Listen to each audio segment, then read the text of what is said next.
Jueves 8 de noviembre. Saludos, señoras, señores, bienvenidos como cada día a este espacio, a esta revista de prensa, a este recorrido diario que hacemos por las portadas de los diarios que se editan en la provincia de Córdoba, Diario Córdoba, Diario ABC, Diario El Día. Temas recurrentes, como es habitual en estos últimos días, y un tema que de nuevo copa las portadas, como es los cambios en quién paga el registro de las hipotecas.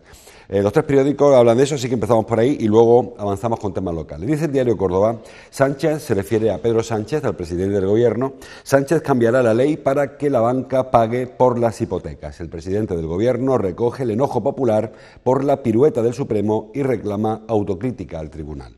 El diario El Día, muy parecido, Sánchez desautoriza al Supremo y carga a la banca el pago del impuesto. El presidente enmienda la decisión del Alto Tribunal y le pide que le haga autocrítica.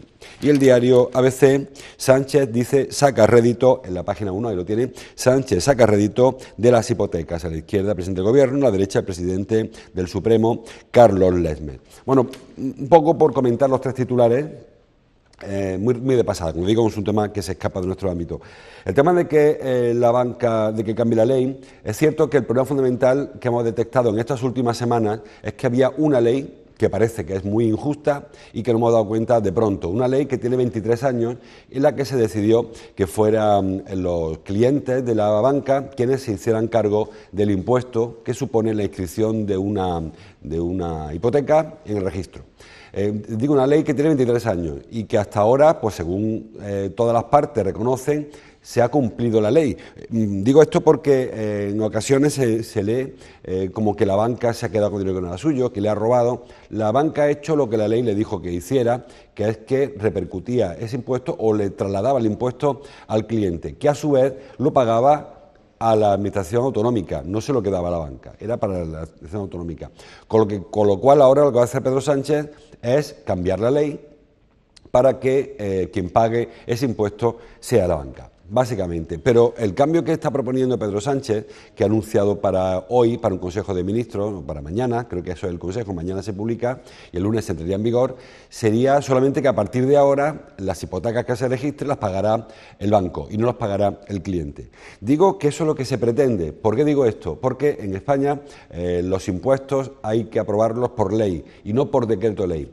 ¿Cuál es la diferencia? Saben que el órgano legislativo en España es el Congreso, es quien dicta, quien elabora las leyes, y que lo que puede hacer el Gobierno es dictar decreto ley, para que entren en vigor cuando sea posible o para que después lo refrende el Congreso. En este caso, yo entiendo, yo no soy experto en la materia, que cambiar un impuesto solamente corresponde al Congreso y no al Gobierno. Es decir, que aunque, como señala el diario a veces en su portada, aunque Pedro Sánchez quiera apuntarse ahora el papel de defensor de la ciudadanía, debe ser el Congreso y no solo el Gobierno quien elabore esta nueva disposición para que a partir de ahora esta inscripción registral del documento público, que es una hipoteca, corra a cargo de la banca y no lo haga el cliente.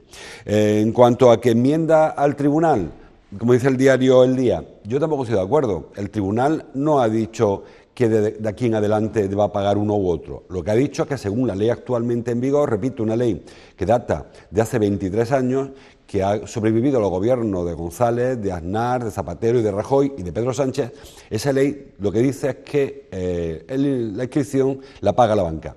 Nadie ha incumplido la ley.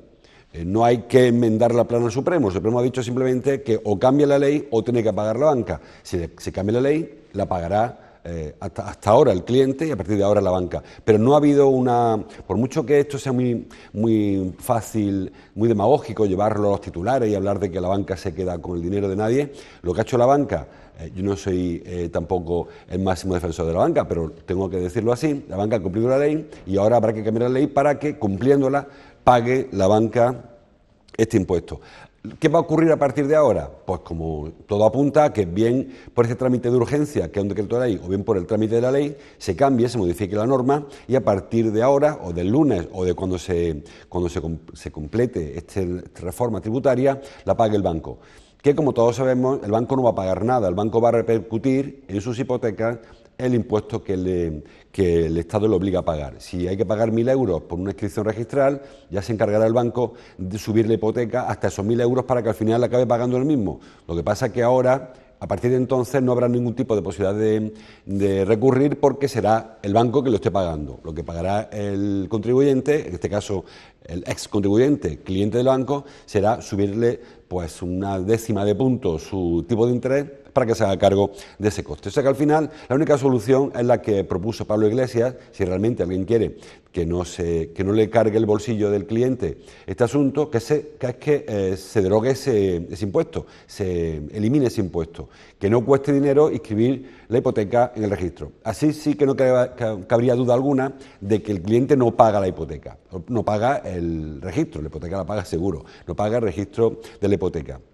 O se hace así o se va a acabar pagando, o directamente o a partir de la repercusión que haga el banco de este dinero. Pero que le garantizo que la banca no va a pagar, no va a perder dinero para registrar la hipoteca, porque entienden ellos que pueden ahorrárselo si lo paga el cliente de una manera o de otra. Así que un asunto que creo yo que se presta mucho a la demagogia. Habrá que preguntar porque han pasado 23 años y nadie ha puesto en duda la legalidad de este artículo en el que se habla de que es el cliente quien tiene que pagar esta inscripción registral. Repito, ni Pedro Sánchez, ni Aznar, sus gobiernos quiero decir, ni Zapatero, ni Rajoy, ni Felipe González, nadie ha dudado de que este artículo era correcto. Ahora de pronto nos hemos dado cuenta todos de que era una barbaridad de que sea el cliente, tampoco los consumidores, porque ahora tanto Facua como Adicae, como todo el mundo, se echaron a la cabeza de que sea el cliente el que pague, como los últimos 23 años. O sea que tampoco es la sorpresa, o bien no había hecho las tareas y no había conocido, nadie había leído esta ley, o bien es que no nos parecía tan mal hasta hace 15 días. Bueno, eso en cuanto al tema, les digo, el tema que ocupa las portadas, con las que abren los titulares, las portadas, hoy los periódicos de Córdoba. Vamos al tema local. La foto, bueno, la del diario Córdoba es local, pero ocurrió en Madrid, una foto que firma Córdoba, y titula, puesta de largo del Foro Único en Madrid. La foto, como ven, el Foro Único, donde bueno, encontramos rostros conocidos, pues están por ahí Macarena Gómez, está Jesús Vigorra, que son los que le presentaron el acto, y luego autoridades, dos ministros cordobeses, Luis Planas y Carmen Calvo. Bueno, Luis Planas, como siempre digo, cordobés de adopción, muy cordobés. El rector también, el presidente del Consejo Social, Paco Luis Córdoba, está por ahí Paco Montalvo, estuvieron entre el público Muñoz Machado, estuvo Federico Durán. ¿Qué les une a todos ellos? Que son cordobeses que triunfan fuera de nuestra tierra. Y ese es un poco el objetivo de este foro único. Dice el titular, la vicepresidenta del Gobierno, Carmen Calvo, y presidió en el Círculo de Bellas Artes de Madrid esta presentación de una iniciativa que impulsa el Consejo de la Universidad y que pretende reconocer el talento y el prestigio profesional de muchos cordobeses dispersos por el mundo y conectarlos con la actual generación de universitarios. Bueno, es una iniciativa muy interesante. También Susana Córdoba, aquí veo la foto, Manuel Torralbo, en fin, una serie de personalidades, Madeleine Entrena, está también por aquí, cordobeses que han triunfado fuera de nuestro entorno y que bueno, están en Madrid, que pueden, algunos en Madrid, otros en otros sitios, y que pueden ayudar a los cordobeses de los que aquí, de los de Córdoba, también a ganar experiencia o ganar algún tipo de sabiduría, conocimiento con su experiencia. Muy interesante, aunque como siempre ocurre en este tipo de foros, habrá que ver qué relación tiene luego eso a la práctica, porque crear foros, crear mesas de análisis, de debate, de reflexión está muy bien, pero lo que nos interesa a todos es que luego tenga una continuidad y que tenga un reflejo luego en la práctica y que realmente se beneficien nuestros jóvenes, nuestros chicos y chicas de esta sabiduría que durante años se ha ido aquilatando y que ahora están disfrutando en otras ciudades. El diario El Día, la foto que escoge, una foto que firma Jordi Vidal, es para la Copa COVAP que se presentó ayer tarde en Viana. Educación y salud como filosofía, dice este titular, lo están viendo ahí. La Copa COVAP regresa con el reto de inculcar valores a los jóvenes. En la foto, participantes, embajadores y organizadores de la 7ª Copa COVAP en el Palacio de Viana. Entre la foto destaca uno de los embajadores más grandes, por lo menos en altura, Romay, que es el que se ve por encima de todos. También está por ahí Rafa Gordillo, está Pablo Lozano de la Federación de Fútbol y bueno, y personalidades de COVAP, chavales de los que van a jugar en esta, es una competición deportiva, fútbol, baloncesto, y tenemos imágenes del acto, que luego tendrá un amplio reportaje en el programa, en el magazine. Vemos a Rafa Gordillo, que es uno de los embajadores, y bueno, pues eso, los chicos durante la presentación del acto. Una iniciativa muy interesante que lleva ya varias ediciones, está la 7ª edición de esta Copa COVAP y como les digo, bueno, pues es una especie de combinación del deporte y la solidaridad y valores que va recorriendo Andalucía, muy interesante, así que como les digo, durante el magazine veremos imágenes de este y declaraciones de los protagonistas de este evento que se presentó ayer noche en Viana. Más cosas. Bueno, hablamos antes de Madalena Entrenas, que aparece la foto así muy de pasada, la foto del Córdoba. En el cintillo del diario Córdoba, la parte superior, habla de una sentencia histórica contra el bullying. Ahí lo tienen. Digo Madalena Entrenas porque es ella la abogada que ha defendido a Lorenzo, un chico de 12 años que ahora tiene 25 y que él dice, y la sentencia le da la razón, que en el Instituto Gran Capitán le acosaron hace 13 años, 12 o 13 años. Ahora le da la razón y condenan a la consejería, condenan al instituto, pero subsidiariamente a la Consejería de Educación, la condenan al pago de 20.000 euros, creo recordar que dice la sentencia, por este acoso que sufrió este chaval, que ya hoy es un joven de 25 años, y que denunció en su día que los compañeros le hicieron la vida imposible. ¿Por qué condenan 20.000 euros? Sí. ¿Por qué condenan al Instituto Gran Capitán y subsidiariamente, como le digo, a la Consejería de Educación? Porque no hizo sus tareas. Porque, aun siendo consciente de que estaba produciendo un acoso escolar, en esa época no creo que se conociera el término de bullying todavía, era más bien acoso escolar.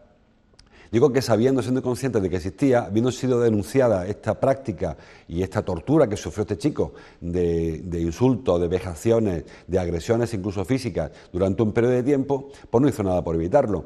Y el Tribunal, el Supremo, el TSJ, el de Andalucía, entiende que era competencia y sigue siendo competencia del centro y de la consejería velar porque no ocurran estas prácticas en los institutos, en los centros educativos. Es sentencia histórica, como le digo, no es habitual que se produzcan este tipo de sentencias que condenen al colegio, en este caso al instituto, al IES Gran Capitán de Córdoba, por aquel episodio que ocurrió, repito, hace 13 años. La justicia va muy despacio, en ocasiones va muy rápido, como hemos visto en el tema de las hipotecas, en otros casos va muy despacio y se juzga ahora un caso que ocurrió hace 13 años y que no creo que ahora sirva esta indemnización para hacer olvidar a este hombre lo que ocurrió hace 13 años, pero al menos tiene esa satisfacción de que le da la razón y reconoce que efectivamente sufrió acoso escolar en el aula, cuando se supone que el entorno que tiene que propiciar el centro educativo y la consejería es un entorno de trabajo, un entorno de camaradería, pues sin embargo él vivió pues esa tortura que significa el acoso escolar. Más cosas. Dice el diario Córdoba que Ambrosio, se refiere a la alcaldesa Isabel Ambrosio pide una gestión de la mezquita como la de la Alhambra. Aparece esta información en otros periódicos, por ejemplo el diario ABC. Ambrosio pone a la Alhambra como ejemplo de gestión frente a la mezquita, pese a los escándalos, dice. Ahora hablo de esos escándalos. Y el diario El Día... No, pues no viene, pero también lo trae dentro, lógicamente. Los escándalos a los que se refiere el diario ABC es porque dice el diario ABC, no el diario ABC, que en Medina Zara, en la Alhambra ha habido casos, lo saben ya, del patronato con problemas económicos, con entradas para acá, para allá y con un uso ilícito, incluso ilegal, de las atribuciones del patronato. Hablábamos ayer de este asunto, cuando ayer publicó la Universidad Loyola de Andalucía, un estudio en el que aseguraba que la mezquita, por su buena gestión, venía a decir, genera para la provincia, para la capital, sobre todo, más de 400 millones de euros. Planteábamos, si recuerdan, Rafa Aranda, que estaba aquí conmigo ayer, y yo, hasta qué punto esa cifra es importante, pero si es mayor o menor que otros monumentos similares. Porque claro, si esa cifra nos parece muy grande, pero resulta que el de al lado, en vez de 400, genera 1.000 millones, pues esa cifra es importante, pero inferior al de al lado. Hizo esa reflexión también la alcaldesa ayer. Dijo que otro monumento del entorno, por ejemplo, la Alhambra, genera cifras parecidas o incluso superiores. Habló de 500 millones, no sé si lo habló con ciencia, o sea, con un argumento científico o al menos algún argumento de peso, o lo hizo un poco orientativamente. Pero es verdad lo que planteamos ayer, las cifras siendo importantes no significa que sea la máxima que se puede obtener de este monumento, que como hemos dicho muchísimas veces, es el gran atractivo para la ciudad, donde pasan casi todos los turistas. Las cifras, de hecho, hay más visitantes en la mezquita que visitantes a Córdoba, evidentemente porque alguno repite o porque no se contabilizan los visitantes locales, pero es mayor, es superior a la cifra de visitas que registra la mezquita catedral durante un año que los visitantes que llegan a Córdoba durante el mismo ejercicio. Así que, bueno, yo no me parece mal el planteamiento de Isabel Ambrosio, fundamentalmente, como hemos dicho siempre, porque habría que separar, si es posible algún día, el uso para el culto católico que tiene la parte catedral de la mezquita catedral del uso como monumento patrimonio de la humanidad que tiene la mezquita fundamentalmente dentro del conjunto mezquita catedral. Quienes visitan la mezquita catedral, no casi nadie va a ver la catedral, de paso la ven, la visitan y bueno, y la admiran porque es un elemento importante del Renacimiento español, pero fundamentalmente quien acude a la mezquita catedral va a ver la parte musulmana, con lo cual no parece descabellado que haya un uso litúrgico para la catedral y haya un uso monumental, como ocurre en la Alhambra o en Medina Zahara o en cualquier otro edificio, al ser un edificio fundamentalmente turístico y patrimonial. O sea, que no lo veo tan descabellado. Que haya una mala praxis en la Alhambra no significa que tendría que haberla también en Córdoba, porque hay otros patronatos repartidos por España donde no ha habido denuncias. Yo quizá la mayor contradicción que veo en la postura que defiende Isabel Ambrosio o defiende el PSOE en general es que lo que piden para la mezquita no lo pidan, lo vayan a poner en práctica, por ejemplo, para Medina Zahara, donde ya han anunciado que no habrá patronato, que será gestión directa de los dueños, que son la Junta de Andalucía. A lo mejor saben aquello de consejos tengo pero para mí no, algo parecido, consejos vendo para mí no tengo, pues eso, igual que piden un patronato para la mezquita, ¿por qué no un patronato también para Medina Zahara? En fin, cada cual que sea el dueño de sus coherencias o de sus contradicciones. Más cosas. En cuanto al local, la información local, foto en el diario El Día, la parte alta para Emilio Aumente, concejal, teniente de alcalde de Seguridad. Dice el diario El Día: la quema de contenedores ha costado ya al Ayuntamiento 194.000 euros este año. El diario ABC completa esta información.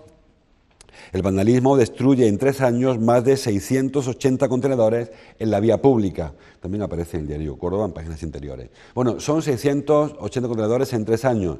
Sobre todo este año, hasta septiembre, que van más de 200 ardidos, destruidos, y otros 200 y pico el año pasado, el 2017. En el 2016 hubo bastantes menos, 190 o así. Ha habido un repunte importante el año pasado y este. Todo esto viene porque Emilio Aumente, preguntado hace unos días si había más vandalismo en las calles y como ejemplo se puso el de los contenedores, dijo que no, que eran cifras similares. Y para confirmar esta afirmación de Emilio Aumente, pues sacó ayer los datos. Datos que ha entregado la empresa que se encarga del mantenimiento, porque son contenedores que hay que retirar, lógicamente los que arden, y reponer. Y la empresa lo lleva bastante bien esa contabilidad. 680 en 3 años, 190.000 euros, casi 200.000 euros los que hemos gastado en reponer contenedores. No sé si el vandalismo está repuntando, si hay más este año que el pasado, dice Emilio Aumente que no, pero lo cierto es que no tendríamos por qué gastar cada año 200.000 euros en reponer contenedores que han ardido. Decía Aumente, al hilo de la información del fin de semana pasado, donde aparecieron unas pintadas en vehículos en Mirabueno, recuerden, y la fachada de domicilios allí en esa barriada, en esa zona, decía Aumente que es imposible patrullar todas las calles de Córdoba a todas horas, que esa exposición al vandalismo existe en Córdoba y en cualquier lugar del mundo y que hay que apelar un poco más al civismo ciudadano, incluso no digo la autovigilancia, pero sí un poco a extremar alguna precaución para evitar que los amigos de hacer daño por hacerlo, a los gamberros, pues lo hagan. El caso de los contenedores habitualmente pues corresponde con fines de semana, con regreso de pandillas a su lugar de origen y al pasar pues una cerilla, un contenedor de papel fundamentalmente, que arde y que de ahí se propaga el incendio al resto de contenedores de basura. Es muy difícil, evidentemente, contrarrestar eso, combatirlo y, como decía, es muy difícil que haya una patrulla de la policía local de noche en todas las calles de Córdoba al mismo tiempo. Pues sí, parece que sí. También apelar al civismo parece un poco ingenuo, porque el que lo hace sabe que está mal hecho. Y no creo que porque lo diga Emilio o lo diga yo, van a dejar de quemar contenedores. Sí tomar conciencia del daño que se provoca, repito, solo en dinero, casi 200.000 euros, y luego, bueno, pues los inconvenientes y molestias que ocasiona, y bueno, y otros daños paralelos, porque al tiempo que arde el contenedor, en muchas ocasiones arde el vehículo que está aparcado junto o cerca de ese contenedor, o se perjudica la farola, o daños sobre el asfalto. En fin, que hay más daños además de lo que significa reponer el contenedor que ardió. Seguimos. Dice el diario El Día, los médicos de cabecera convocan un paro para la jornada del día 27 de noviembre. Ya hace tiempo, hace unas semanas, que los médicos andaluces están protestando. Los de Málaga lo hicieron la semana pasada, creo. Ahora esta semana protestan los de Huelva. Lo están haciendo, no sé si la fecha no lo recuerdo, pero están ahí. Primero fue Málaga, luego Huelva y ahora son los médicos de Córdoba los que escenificarán el malestar de la atención primaria fundamentalmente con respecto al SAS, y lo van a hacer con un paro de 24 horas el día 27. Dicen los médicos, y creo que cualquier paciente lo puede corroborar, que no hay suficiente plantilla para atender la carga de trabajo que reciben en las consultas. Aseguran que ellos quieren al menos disponer de 10 minutos para cada paciente y, si ustedes son, lamentablemente digo, porque a nadie le gusta ir al médico, usuarios del Servicio Andaluz de Salud, sabrán que las citas no se dan de esa manera y que habitualmente en muchas ocasiones el médico te lee como llega, sin sentarte, te despacha y el fármaco, el medicamento que corresponda y el siguiente. Los médicos aseguran que eso perjudica no solamente al paciente, que es lo más importante, también a su propio trabajo e incluso a su integridad. Recuerden que muchos de los casos de agresión a facultativos se producen porque el paciente entiende que está mal atendido. En lugar de ir a agredir, que no hay que agredir a nadie, lógicamente, al responsable político, el que paga el pato, es el facultativo, que es el que le dice, es lo que tengo, así que pase el siguiente. Y el paciente irritado, el paciente impaciente, valga el juego de palabras, es que con que la paga es con el médico, que es el que le trata de tú a tú al paciente, al enfermo. Así que un nuevo paro. Parecía que estaba la cosa más tranquila. Recuerden que hubo una época en la que había mucha marea blanca. Hubo problemas por el tema del hospital, del materno infantil, ha habido problemas en otras provincias por terceros hospitales o por la unificación de hospitales. Estaba la cosa más tranquila y yo no sé si es por el tema de que estamos en elecciones autonómicas o en precampaña electoral, pero es verdad que algunos conflictos que parecía latentes, estaban ahí en stand-by, vuelven a resurgir, en este caso el de la sanidad. Probablemente a partir de aquí se vuelvan a reanimar o reavivar las protestas, como le digo, por las mareas blancas, por problemas de desatención. Y cada día, no en Córdoba afortunadamente, pero sí que leemos en los periódicos, pues eso, agresiones a facultativos, protestas de pacientes, protestas de médicos, en este caso una huelga que convoca el SIMEC, el Sindicato Médico de Córdoba, y que, bueno, pues será secundada, ya hablaremos el día 28 por cuántos médicos. Pero es cierto que el malestar está generalizado. Si ustedes han ido a su médico hace poco, incluso si hablan con él, si tienen confianza, le habrá expuesto ese malestar que tiene los facultativos, porque ellos mismos reconocen que no atienden al paciente como ellos quisieran, porque tienen una carga de trabajo importantísima. Cada médico tiene una asignación de un cupo. Esto pasa como con los gimnasios, que si caben 50 personas, se contratan a 80 porque saben que la mitad no van a ir. Con los médicos pasa algo parecido. Si un médico puede atender a 100 pacientes, por ejemplo, se le asignan 150, confiados en que habrá muchos pacientes que no vayan a la consulta del médico. Lo malo es que hay repuntes, por ejemplo ahora con el frío, en los que sí que van muchos pacientes, y eso hace que si habitualmente se pueden subsanar ese exceso de trabajo, esa carga de trabajo, porque los pacientes no son pacientes, es decir, no necesitan ir al médico, hay épocas en las que sí que hay que ir y se nota que la lista de espera al darte una cita es mayor de lo habitual, y que cuando por fin te sientas en la sala de espera, esperas mucho más de lo habitual y que el médico te atiende mucho menos de lo habitual. Bueno, pues ante esa situación de carga de trabajo, pues van a protestar los facultativos el día 27, repito, así que si tienen consulta, si tienen previsto una cita para esa fecha, adelántenla o retrásenla, porque ese día no habrá médico, probablemente. Dice el diario El Día que el gasto medio de los turistas cae hasta los 55,6 euros diarios. A pesar del descenso, Córdoba se sitúa entre las más valoradas de Andalucía. Es el gasto menor que hay entre las capitales andaluzas. O sea, los turistas que vienen a Córdoba gastan menos que los que van a Jaén, o a Granada, o a Málaga, o a Almería.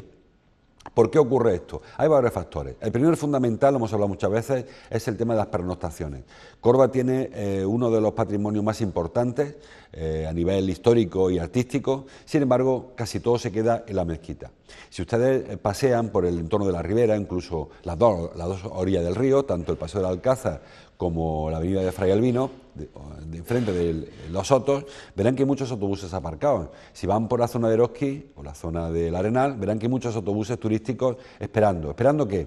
Llegan por la mañana, sueltan a su grupo de turistas, lo recogen por la tarde o a última hora del día y lo devuelven a su lugar de origen, que suele ser Sevilla, Granada o Málaga, que es donde sí que pernoctan. Ese es el problema que tiene el turismo de Córdoba, que se ha convertido en un turismo de paso, un turismo de excursión.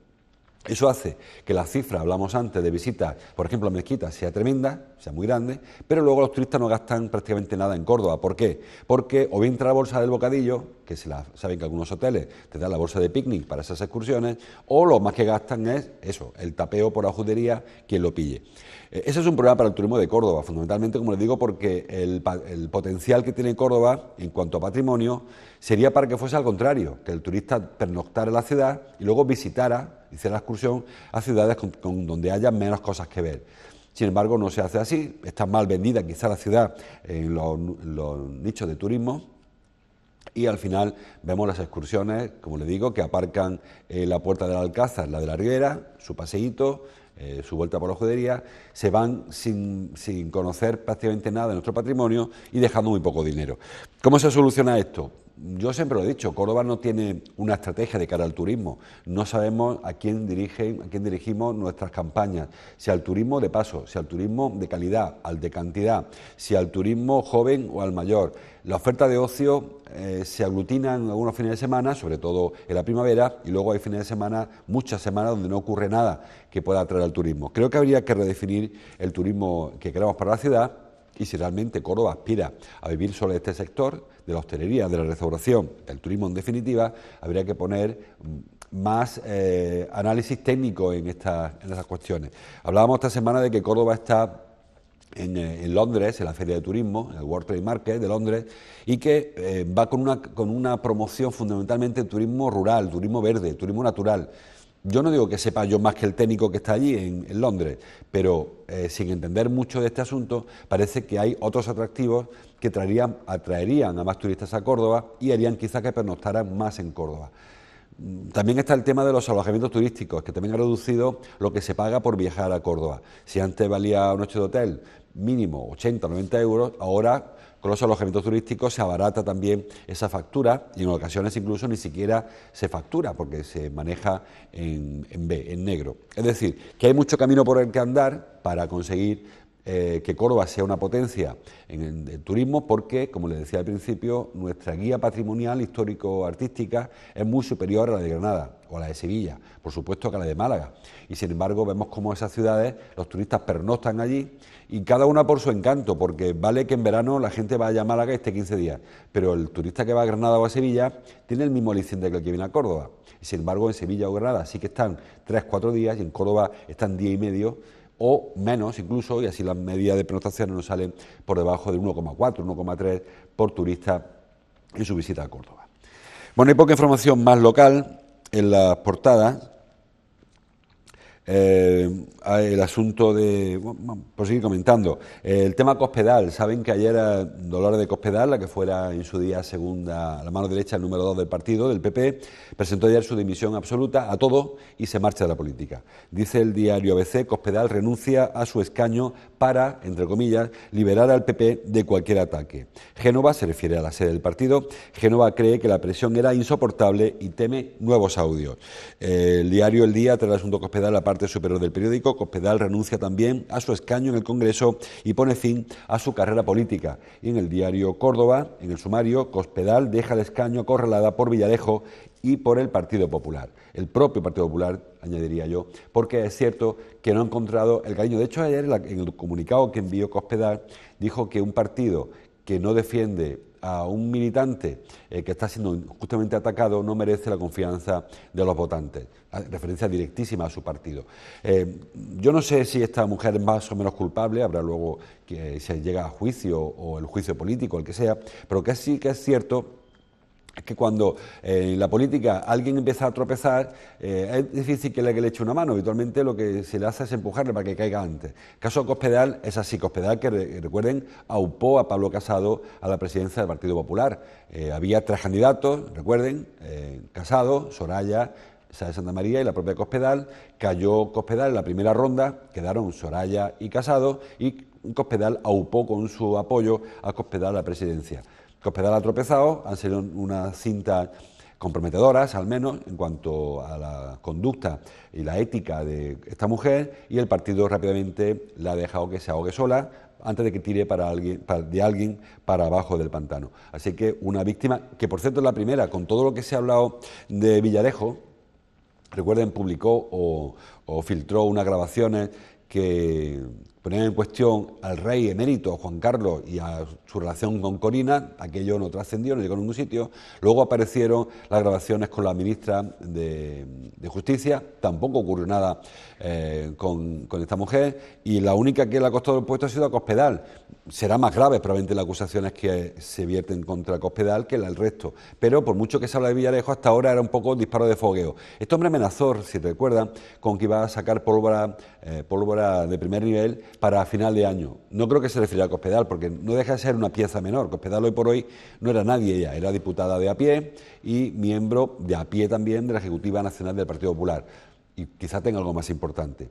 Saben que hay un periódico que se llama Moncloa.com que está filtrando la grabación de Villarejo, y probablemente en lo que queda de año aparezca algo más gordo. No sé si coincidiendo con las elecciones andaluzas o esperando a que vaya transcurriendo el año. Y la foto que nos queda es la de Donald Trump en el diario ABC, creo que hay poca cosa más. Trump solo negociará si no lo investigan, dice el diario ABC. Las elecciones legislativas de Estados Unidos ahonda la división entre republicanos y demócratas. Bueno, saben que ha habido elecciones, los americanos tienen unas elecciones intermedias en las que renuevan el Congreso, lo que ellos le llaman la Cámara de Representantes, y 1/3 del Senado, que es un órgano territorial. Allí sí que es territorial. Al Senado norteamericano van representantes de cada uno de los estados norteamericanos. Bueno, pues en esta renovación ha quedado muy dividido. El Congreso ha quedado de color demócrata, y el Senado republicano, que republicanos en Estados Unidos son en la derecha, los que apoyan a Donald Trump. Con lo cual, bueno, tendrá dificultad para unas cosas y para otras no. Por ejemplo, para sacar leyes, pues tendrá dificultades porque el Congreso, es quien elabora las leyes, es de color contrario a Donald Trump. Pero, sin embargo, tendrá apoyo en el Senado, que es quien ratifica las leyes y también quien autoriza o no ciertas investigaciones. Así que ni para ti ni para mí. Es verdad que ha perdido apoyos con respecto a las elecciones donde salió elegido presidente, pero tampoco ha tenido el batacazo que esperaban algunos, que aseguraban que hay un descontento grande en Estados Unidos contra el presidente de ese país. De paso, nada más acabar ese proceso electoral, ha cesado al fiscal general y ha puesto a uno, Jeff Sessions, no sé si lo recuerdan, un hombre que él acusa a Donald Trump de investigarle personalmente a él, y ha puesto a uno, bueno, más cercano a su forma de pensar y de hacer política.